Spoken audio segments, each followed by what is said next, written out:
wajah murung ibu kota. Kota Jakarta adalah kota dengan kepadatan penduduk yang tinggi dari kota lainnya.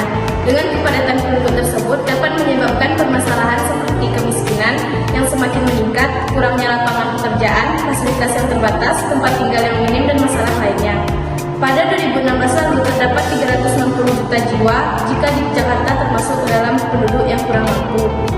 Kemiskinan ini disebabkan oleh pendapatan yang rendah, yaitu 520.000 per kapita dalam sebulan. Pendapatan yang rendah tersebut mengakibatkan masyarakat kesulitan dalam mencari tempat tinggal karena harga sewa rumah di Jakarta yang sangat mahal, sehingga banyak penduduk yang memilih tinggal di bawah jembatan, di tepi kali, dan di dekat rel kereta api dan hanya bermodal terpal. Permasalahan lainnya dalam pengelolaan tata kota yaitu ketersediaan air bersih yang terbatas. Karena keterbatasan air bersih ini, maka penduduk hanya bisa menunggu pemasok air bersih datang dan membeli air tersebut. Selain ketersediaan air bersih yang terbatas, juga terdapat permasalahan mengenai fasilitas yang tidak terjangkau, sehingga beberapa penduduk yang berkebun di lahan terbengkalai untuk menanam sayuran seperti kangkung. Permasalahan ibu kota lainnya yang kedua yaitu pemukiman kumuh.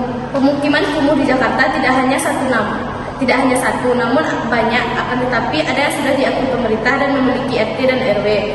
Pemukiman kumuh ini terjadi karena harga tanah dan sewa rumah di Jakarta yang sangat tinggi, terutama bagi pendatang yang ingin mencari pekerjaan di Jakarta.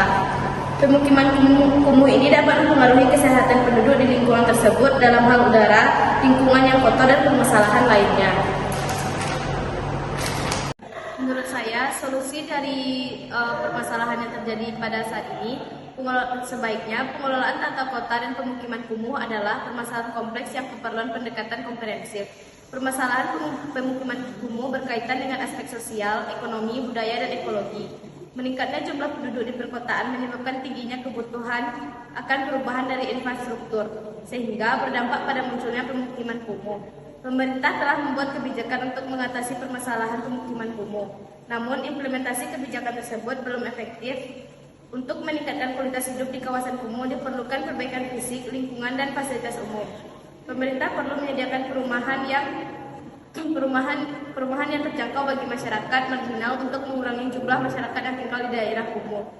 Program pendidikan dan penyadaran baik bagi masyarakat juga penting untuk mendorong kehidupan yang sehat dan sadar lingkungan. Pemerintah perlu bekerja sama dengan lembaga lain untuk merencanakan dan meningkatkan infrastruktur dan kondisi kehidupan di daerah kumuh. Secara keseluruhan, pengelolaan tata kota dan kawasan kumuh memerlukan upaya kolaboratif dari pemerintah, masyarakat, dan pemangku kepentingan lainnya untuk mencapai pembangunan berkelanjutan dengan meningkatnya kualitas hidup warga. Sekian, terima kasih.